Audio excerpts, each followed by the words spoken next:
Nashik road गंधर्व नगरी येथील रहिवासी भागातील धोकादायक गोरक्ष चिंचेच्या झाडाचा बंदोबस्त करण्याची मागणी करण्यात येत आहे।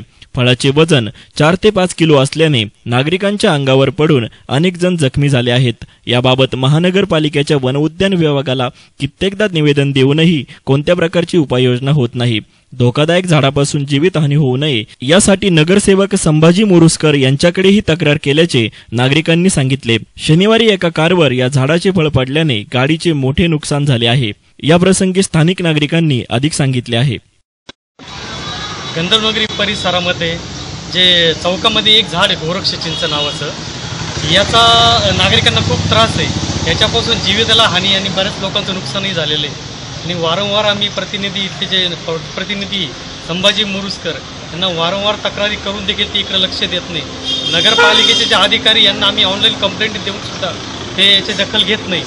भविष्यात याच्यावरून किंवा हे पडल्यानंतर एखाद्याचं नुकसान किंवा जीवही जाऊ शकतो, तर याला जबाबदार कोण राहणार आहे? बऱ्याच वेळेस कंप्लेंट दिलेल्या याचा खूप नगरसेवक दखल घेत नाही। आज या ठिकाणी नाशिक रोड येथील प्रसिद्ध बांधकाम व्यावसायिक रोहन थोरात यांची वाहन इटॉस हे मेडिकल येथे आले असताना वरून गोरक्ष चिंचाचं फळ पडलं, त्यांची जीवितहानी होत होतं, ते थोडक्यात वाचले।